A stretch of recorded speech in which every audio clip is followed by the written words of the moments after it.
LEC. We are live from Berlin, Germany. And after going up 2-0 in the party house yesterday, Mark Cathedral Lamont will be trying to redeem himself today and celebrate an incredible miracle run over the Daniel D. Dracos. Oh, League of Legends. There might be a little bit of that as well. A little bit of that League of Legends. In fact, from League of Legends to my League of Legends, I have two of them with me here. Hi, fellas. Alex, you're so sweet. This is a ready check. Are you ready? Are you ready? Like crowd interaction, you know, you have to go, yeah. You may have given us too much credit. You came in with the praise a bit too early. You should have waited till towards the tail end of the show. We're floating high now. Egos are through the roof. I've been massaging your egos. Yeah. That's my fault. It's my mistake. Have you had a massage recently? I need one.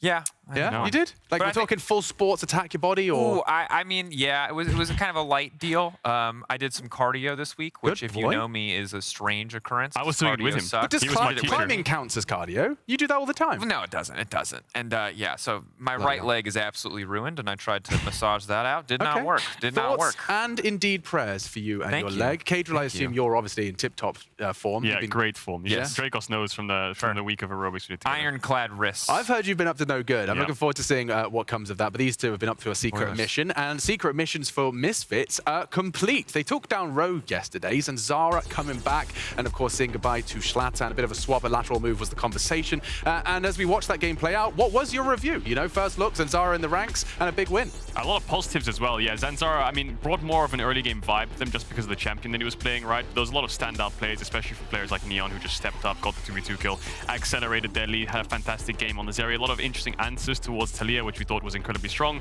and really good mechanically gifted plays from Misfits in these team fights. You know, Zanzara just stopping the engages from Trimby. Yeah, Zanzara getting the ball rolling very early on was awesome. Mursa as well on Leona. We know it's a comfort pick for him. Looks so fantastic in the laning 2v2. The way that those guys played together was a pleasure to watch. There was never a single Mystic shot that was allowed to hit the proper target because they were just trading off who was standing in front, back and forth in these early plays. And that level of coordination and synergy is just something we have not seen from Misfits yet this season. It's still a lot of questions to Rogue, like, why did you burn Scar or Trundle and give him Poppy, you know? And then they value Taliyah over it, but then he still gets his power pick, and then also, Misfits have an answer, why are you? I'm sorry, but like, Vi looks awful in the Poppy. That just looked abysmal. Is there logic other than I can flash and I can engage? I can separate a target. I mean, you can never stop the Vi from engaging. The problem was we literally just watched a game where both junglers power cleared and Poppy was just essentially 2 camps ahead for the vast majority of the game. And it's just, at that point, it's just Malrang has to either give up himself entirely to impact the map or just accept that the Poppy's going to outpace him. Interesting. Moving on, of course, we have Mad Lions. They did manage to defeat Fnatic,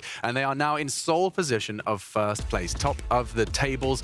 This has been an alarm bell we've been ringing for the last 2 weeks. Fnatic, absent without leave. They're on the milk cartons. Where are they? Missing. Oh, Fnatic just look lifeless. They really do. I mean, this game was kind of gifted them a little bit with that Rogue late invade where Humanoid gets a triple kill on Ahri, right? So early into the game, you can snowball through mid and play for sides then, but then they do the exact same thing on the opposite side, going way too deep into the enemy jungle, and it's Humanoid who forces that engage, gets caught off, and it feels like when Fnatic are ahead, they throw it away. When they're never ahead and they never get in the game, they're never really finding any way back into it either, so they just don't look like they've got any plan or any direction going for them. And Dracos, I mean, what, a 5-game loss streak? We haven't seen this since 2014. I mean, this is like almost a completely unfathomable standing for Fnatic at week 6, day 2. When you look at the caliber of players on their roster and we compare to some of the other previous lineups that have made playoffs, I mean, we had Whippo roll swap to jungle, Adam play top lane, and this team was still competitive and in fact still made a very deep playoffs run.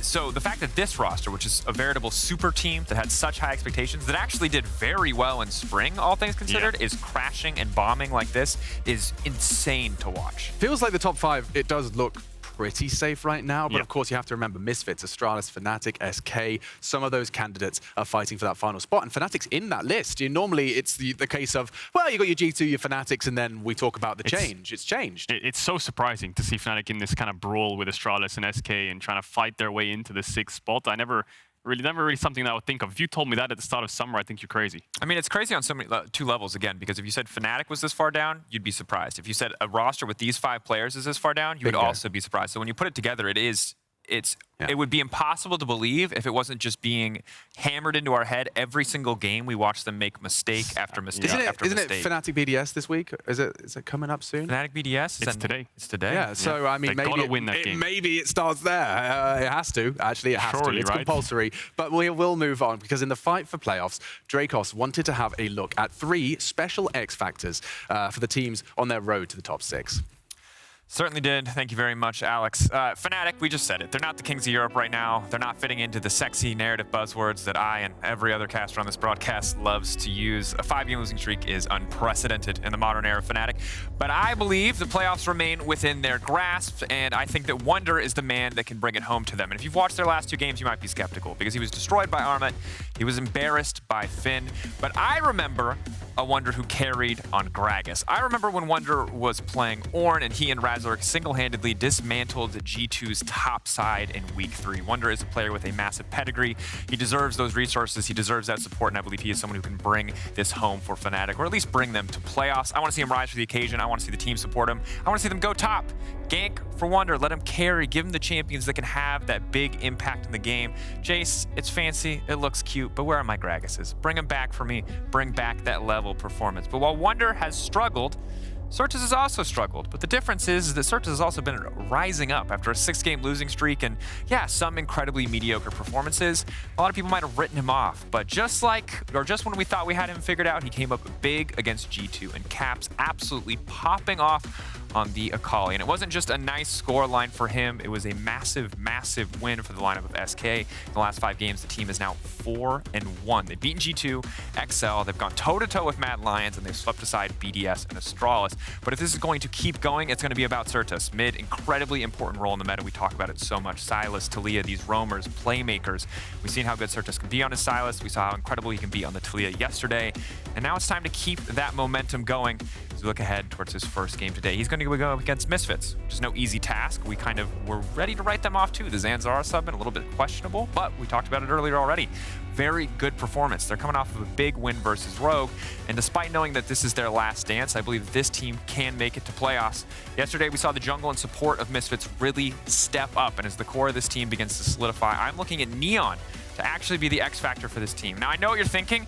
Neon, he's solid, he's good, but just as often as he jumps up and steps up and makes these big plays, he gets caught out and maybe over-eager on some of the flashes in these key moments. Why would you possibly pick this guy? But that's the thing that I love about him. I love that he is a confident enough player that he is willing to flash forward. How many times have you watched an ADC protect their KDA or sit back in a team fight waiting for a perfect opportunity that never comes?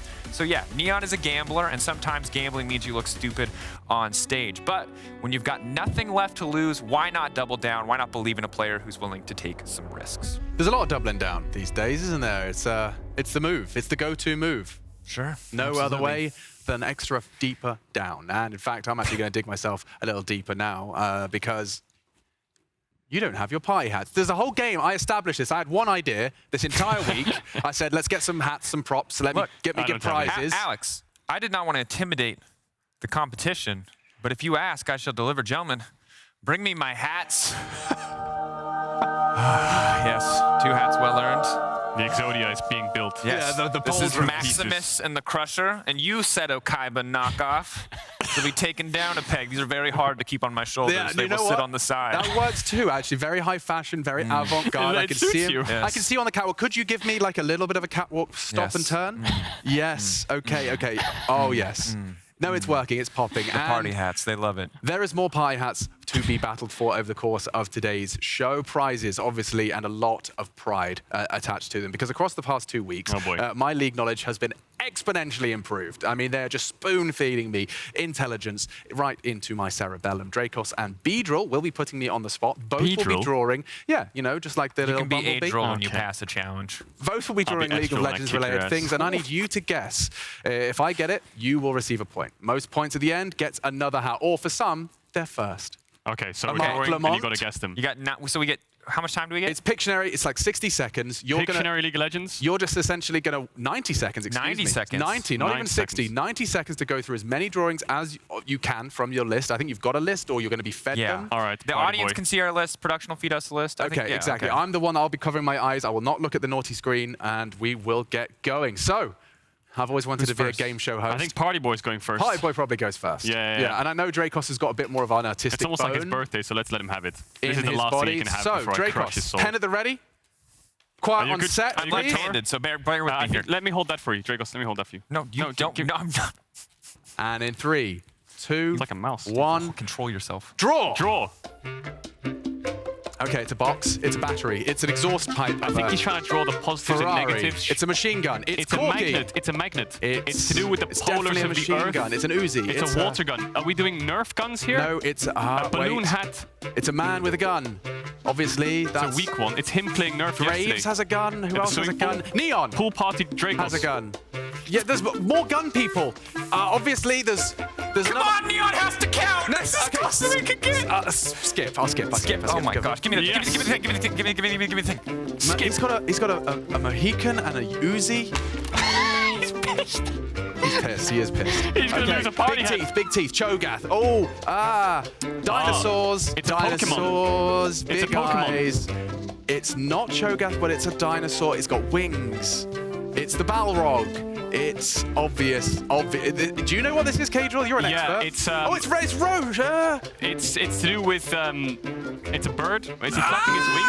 Nash. Where are the wings? Where are the wings, Dracos? Where are the wings? It's Roshan. It's Herald. I don't know. The herald? The dragon? Thank you, God. Give me the Dragon?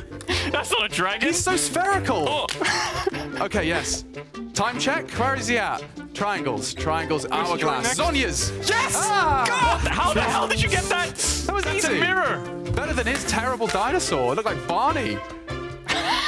Oh, yes. It's a mouse. It's a monkey. 10 seconds. 10 seconds. It's a monkey. Oh, wait, Wukong. Yes! What's happening here? Wait, it's Time. Ding! Okay. 3 points for Daniel Dracos. Can I have a third ding? They were terrible. Okay. By the way, Ding! No, it doesn't work. Neon's called Zeri in this game, bro. You were so close. Oh, but because Neon plays Zeri. in Valorant. That's what screwed me up. Neon is playing Zeri and it's the Valorant character. I'm waiting, by the way, if you are in VCT or whatever, please rename to Zeri and then play Neon. Yeah, that really so trolled we me. can get the It really did continuity. troll me. I'm not going to lie. It trolled me a lot. 3 points is what I have to beat. And I have 3. Kadriel, are you 5 ready? things to draw. Your time starts now. Okay. I don't know. I failed art. I dropped out quite quickly. Cats, Yumi. Yep. Boom. Where's the bloody? There's one right there! Stop Screw you, stealing give it it. to me. Behave. Be nice. Play nice. Okay. Okay. Oh, this is. Oh, lovely. It's Zach. It's. I want to interrupt, but you're kind of digging your He's own kind of grave. throwing, actually. Yeah. What is?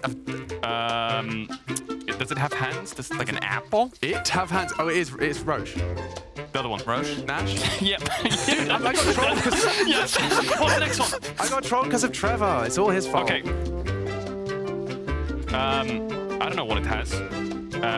Triangle. Triforce. Yes. Easy. What the hell? Okay, you 3 give points, him 3 the points, This is for his Three. first hat. For his first You hat. give me a literal. Okay, yeah. It's okay. Rabadons. It's a person I'm on being a silver professionally surfer. It is a lane of some description, surfing on a wave. Oh, is it Taliyah? Yes! Oh my god! Oh my god!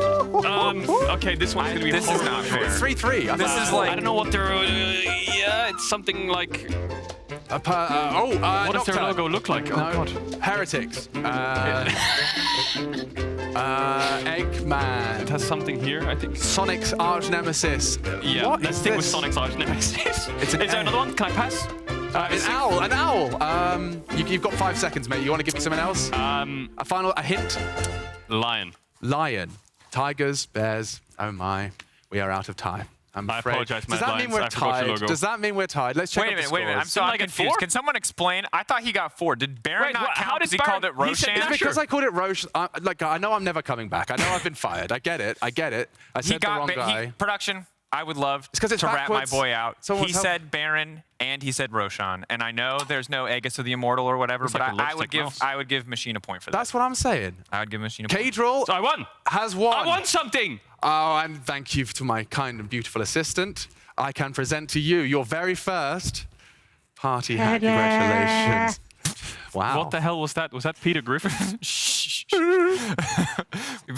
Congratulations to Cadril, and it suits you. It suits you. Now, shall we do some proper, some League of Legends? Shall we do some talking? Do we need the whiteboard? Should we move the whiteboard? Yeah, maybe actually we can get rid of that. But what I want to talk about is Taliyah, because as a champion, she is pretty bloody strong, isn't she? I mean, we can't stop talking about her. So can you please just spoon feed me baby's first Taliyah explanation? Like, I need to understand early learning center style. Do you want to take the advanced, or do you want to take the babies first? You can go first. I'll go first. Okay, so Taliyah in general fits a lot of the same builds that you would expect from a control mage, like Victor, like Azir, or Corki. These champions have a lot of wave clear that scale pretty well. The thing that separates her is that she gets access to semi-global pressure, similar to TF with the wall, as you've seen.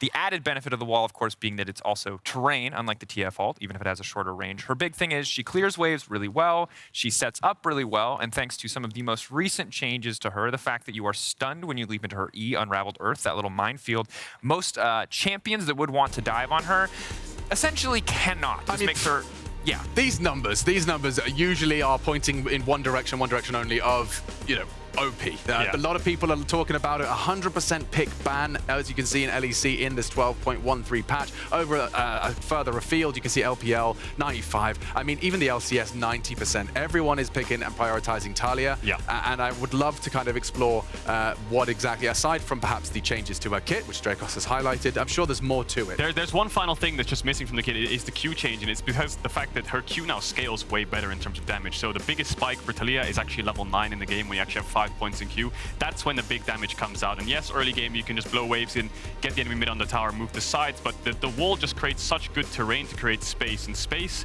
is a very, very important thing when it comes to team fights, because having more space in enemy carries allows you to walk up more, right? And having space to work with in terms of kiting back, re-engaging, finding flanks is so important, and creating space gives you vision, and vision just allows you to take over. And when you have spells like that that can cover so much terrain, it just allows you to push forwards a lot easier. So should we put mobility in that category as well? You know, we talk about roaming. The fact that she can just show up in lane. And one of the distinct things about this change was her ability to leap off the wall at her discretion with a decent amount of range. So it's no longer as it used to be. If you ride the Taliyah wall, you might just be running face first into your own death. You can always bail out, and you can always bail out in a way that gives you a positional advantage. So it's just a lot of the things that Taliyah already kind of had in her kit have been made stronger, and then this additional strength of infinitely being able to spam the Q and the stun on the E just makes her so incredibly oppressive. Yeah, and Niski was talking about it a little bit on PGL, the ult, just splitting up teams and how he's been watching the LPL and just seeing how they use the Taliyah wall, because what happens is if you separate the enemy team and you start the objective, they inevitably have to engage, and if their frontline has dashes like a Sejuani or a Wukong or a Lee Sin, and they go over the wall to commit, the carries are just so distant.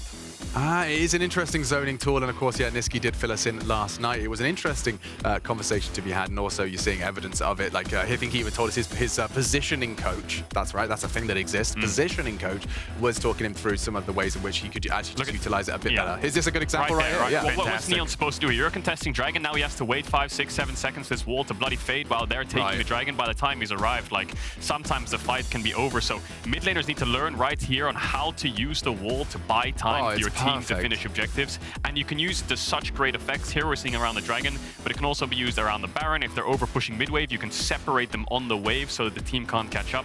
There's so many creative ways to use it. And I think that's the thing that really defines great Taliyah players, because ultimately you're playing a champion who two of her abilities in her kit do not deal damage, the wall being one of them. So getting value out of that wall, picking fights, leveraging that are big, because you're not going to out DPS a Corki or an Azir, but you can pick fights much more effectively. You can fight much better on your term or your team's terms when you leverage this champion well. Just be selective, and of course it has looked very good, 100% pick or ban rate, and that is exciting. I'll tell you what's more exciting is two players who are currently undefeated on Taliyah.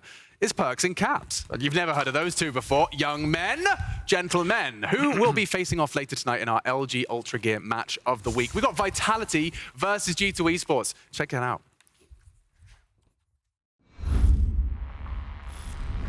G2 and Vitality are both in a position they probably didn't expect themselves to be in coming into the split. Comp exhausted, cleanses the way the Dazzle lands, but LeBron has the thick skin and Comp doesn't really have anywhere to go. Pulls back the spears, that's one, make it two. Vitality specifically with Alfari on Gangplank, that has always been a cheat pick for them. He's been incredibly gifted on the champ. I think they've been better currently at implementing his laning phase and them riding on that laning phase specifically, but I think they still struggle at times to really just come together when he's not on a champion like Gangplank. The GP now firing back, where's the barrel gonna go? Eyes on the barrel, oh my god, 1K into the face of Hill I love to play against him. I think it's always nice. He's masterclass on his champs that he plays, but I would say I would have more variety when it comes to champions. My job is going to be to break that pattern for him and also obviously set up good stuff with the Jankos, because I think they do have a new jungler. Maybe that's something we can abuse. So I'm very, very excited to show off that I'm better. Broken Blade jumps onto Kobe. He's gone so low. Broken Blade hasn't found the kill yet, but here comes Caps. He takes him out. Sure, we're fighting for a win, but really prize is keeping my mid laner sane. I think for both of them, they need a stepping stone. And, you know, obviously, we can always go into caps, perks, whatever it is. I don't think the narrative matters. What matters is that you get the victory, you fix your issues, and you move ahead of your opponent, specifically because the playoffs race between these two teams are so close. Okay, so we heard there from GB, it is all about perks versus caps, Why do you right? have a sword? Where'd you get a sword from? Well, I never get to hold a sword normally. I figured this is a perfect opportunity. Where did you find it? Was it just under the desk? I just want to be clear. Is it a game afoot? Are we going to be hit with the sword? Do you know what I learned? That the Blade of Ruin King doesn't have an active anymore. How long's that been real? Last time I played, it had an active. Yeah, a while. Yeah. It Turns out that bad players don't push those buttons, so they just took most of them out of the game. Oh. And what was the one that made you attack speed? Gnash's Tooth, was it? Yeah. That One one? still hits hard. That's still here? Yeah, it's still here. Different Okay. picture, though. You might not recognize it. Swords and stuff. Hi, welcome back to the analyst desk. I've got these two fellas to hopefully give us some insight. So it's not perks versus caps, right? We can just throw all of this memery away. Well, it's done. It's been explored. I think mid lane will be really pivotal, but I think we already know it's perks versus caps. And Alfari said a very good line there. He says, it's not about winning, it's about keeping my mid laner sane. So perks doesn't... I mean, I was backstage before G2 was playing against XL, I believe, and then... not G2, Vitality was playing against XL. Perks ran up to Mickey and was like grabbing him and throwing him around. So they obviously still have really good relationships. So I think... It's got to be good for them just to have him back. I mean, Perks is back in the LEC studio. They're, you know, they forged somewhat of a dynasty together and now playing against one another. True, but they're also relentless trolls, and their entire team identity when they played together was being relentless trolls. So I think there's always a bit of personal rivalry, and definitely mental warfare is not off the table. Caps is the kind of guy who will just stare at you from across the stage as he solo kills you. Like he'll like look over to see if you. Do you think he could talk to his dad and have his dad go up to Perks and like just avoid eye contact or completely ignore him? And that's a great question. What do you think? I think Caps' dad is like just a very positive, neutral party, which is within itself infuriating because Caps could be beating you and his dad would still walk up to you and be like, "You played so good." And you're like, "I don't want to hear it from you, Mr. Winter." As in, he's just been smashed by his son, and then he comes over. He comes up and he's like, "You did great. You did so well, Mark. Oh, it was really nice. Take a picture. Yeah. Can we take a selfie? Just while you're miserable. My son beat him today. He is giving a lot of mental warfare to Caps. Yeah. He's carrying the message. But no, real talk, because we are light on time. I do think we want to address a different lane. You talked about mid, but also you guys wanted to draw attention to top. Yeah, I think we have to talk about top lane for one, because I think that Broken Blade has been a standout for G2 overall, but especially the man on your screen right now, Alfari. It was a big question mark coming into their matchup versus XL yesterday, but Alfari was absolutely unleashed. Kadril, you highlighted it so beautifully on the Telestrator, but this was a standout game from him. He definitely was, and I think that when you look at two top laners in the league which are going to play carries and will not kind of default to defensive options or kind of team play options, it's probably Broken Blade and Alfari. We see Gwen, we see Gnar, we see GP as their three go-to champions, which are the strongest meta top lane champions right now. Even see in the T1 series just how high prio things like the Gwen are, right? So both these top laners want to get their hands on something that can impact the game, and although maybe Alfari has on paper, by the numbers, a better lane phase by having a higher CSD, Broken Blade is no stranger to making incredible plays in fights and dishing out insane amounts of damage and carrying past those 2 or 3 Gwen item spikes. We were talking to him yesterday on PGL about, or on the pre-game about on the Fnatic game. So yeah, Alfari exact same impact in team fights, what we need to keep our eye on if the lane is not so explosive, because you can just play through mid to bot, which just seems to be the default to play for Drakes, but the top laners will scale up and they will have high impact in fights. And that's the thing I really want to track, is to see if either side is going to throw 1 or 2 ganks topside, because all it took in the game yesterday for Alfari to absolutely obliterate that lane was essentially 2 ganks on the top lane. And then once he had that massive lead, he continued to snowball that. So is it going to be, let's chill on an island, let's play our 1v1, as is so often the case for top laners, or are both sides actually ready to commit time there on the top side of the map? Oh, well, we'll find out. I actually look forward to talking a bit further about that match when we get there. But of course, we have got our first match coming up very shortly, because after beating Rogue yesterday, Misfits is back in the top 6. And fortunately, Frankie is now catching up with Neon. Let's tune in. Zeri. Neon, thank you so much for joining me here on stage before your match against SK. Let's talk first of all about your new addition, Zanzara. How long did you have to practice with him and get ready for yesterday's match? All right, so we've had 1 week with Zanzara. And honestly, it's been like a refreshing change, because his energy is a bit different to Zlatan's, right? Like he's just a whole different player. And it's been a bit weird because I've been used to Zlatan so much, but now we have, I think, kind of a new identity. And I mean, he's great to be around. How would you sum up that identity? Well, now we're more like, now it's a bit more of like a have fun environment. Before it was maybe like a bit more win-oriented / stressful environment. And well, given the situation, I think having a more relaxed environment while still trying to win, obviously, is, I think, quite good for us. So you weren't feeling the stress going up against Rogue yesterday? Well, obviously, you're stressed playing against Rogue because you consider them to be a top team. But I mean, I gave a speech to my team before the game, and basically what I said is, okay, guys, listen, it's a best of one. We're playing in EU. They're bad. We're bad. So we can win. What kind of speech are you going to be giving about SK today? Well, I'm going to say that we're still bad, but SK might just be worse, so we can win. I like this. We were talking, though, before we started recording, about the fact that you have got your sights firmly on week 8 because the last match you're playing of the entire summer split is going to be against Fnatic, and you're actually level pegging with them at the moment. So that could be the match that sees one of you go to playoffs. Are you already kind of thinking about what Fnatic are going to be bringing to that game?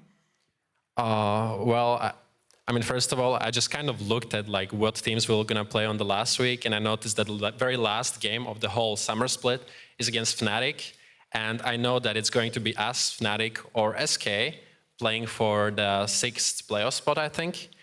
And I mean, it would be really cool if the last game of the split decides who makes it and who doesn't, and it's just my little prediction that it might just happen. I like predictions like that. You're obviously auditioning for a job on the LEC right now, and I would hire you, but I have no power whatsoever. Talking about SK, statistically, in the lead up to this weekend, the early game hasn't been the greatest for Misfits, but yesterday it was looking on point. Is there anything in particular you're going to be bringing to the game against SK today? Because it's something they've also been working on. Well, I can't really say what we're going to bring, but we know how SK has played in the last couple of weeks. They shifted more towards like an aggressive team, especially in their early game. They're not afraid to fight you. And for them, it's also kind of a new identity. And we have Zanzara. We also have a new identity. So we're looking to fight back in the early game and take the game for us. Those identities would be, as you call them earlier, bad versus bad. I'm not saying anything at all, so instead I'm going to let Machine say it for me. Thank you very much, Frankie. Yeah, I'm not sure bad versus bad is going to be. I have to bail them out because apparently Frankie told me this tidbit. This was a pre-recorded interview. After the interview, Nian was like, "Oh no, I meant bad because we're in Europe, not because our teams are bad." Yeah. So bad because they're not in that Europe. that saves Still him at doesn't all, really- but they asked. I was asked to give that does give context. more context, though. Misfit or Frankie does not hate Misfits. Look at There's this, a look quote at this, back. fellas. We've got 1 minute and 40 seconds. Oh my God. And I want. Oh, I I'm actually. wondering where you're pointing. I'm sorry. Yeah, I'm not just the lights up there. But I wanted to ask you one very important question because 100% pick ban. We're seeing it everywhere. Taliyah, we're talking about it a lot. But an interesting tidbit that you've fed me is that VTO has yet to pick or play it. I mean, is this something that we should be concerned about? Is this a mid laner that doesn't play the meta pick right now? Or? To be honest, the way metas go is there's OPs, which are first pick priority, and Taliyah is in that realm. It's in an S plus tier level kind of category where you need to. When I was a pro, at least, when these champions were so high prior, I would look at my top or my mid, and I'd be like, guys, these champs are first picked around the world everywhere. They're winning all these games. Why can't we play it? Have you been playing it in scrims, solo queue? We haven't touched it. It could come down to comfort. Maybe VTO is confident he's got counter picks. We saw him pick Zoe into it. My question is, do they not value it as highly because they don't play it? And they're very happy to play against it, and therefore that's why they left it open versus Rogue? Or was it just a one-off to get Poppy? We'll see in this series, because I think giving Certus Taliyah is a mistake. And that's, it's a total mistake. It's not a mistake that they can afford to make. And then they're not going to end up in these situations every single time where you're trading Taliyah for another power pick like Poppy. It'll very often be the case in draft that there's one of these power picks left open. And similarly, if you ever let Taliyah go, if you have the opportunity to pick her and you don't, you're very menacing, and you don't take her, every team now knows that that's not a priority pick for you. And it's either something that you're going to be forced to ban every game, or you're going to have a damn good counter pick in this match right here, or no one is going to respect your Taliyah in the draft. And that's a big red flag moving forward. It certainly is. Now, before we do get into the game, because it is coming up real quickly, I'm just going to quickly remind you, boys, that there is still party hats at stake. So for the predictions, I will offer you an opportunity to steal for the winning correct prediction. No, you can steal your opponent's hat. Cadril, SK or Misfits? SK. Dracos, what does that leave you with? Misfits feel like the safe bet, my friend. I'll take Yo, it. you're taking it. I You gotta risk it for the biscuit, risk it for the party hat. I appreciate your... Looks good over here, doesn't it? You have not earned that yet. Okay, good over okay, here. children, Sir? they're going to bicker. We've got a deal. It is set, and we'll head over to two adults, the only adults in the studio. It's Broxer and Quickshot. Bail me out here, Trev.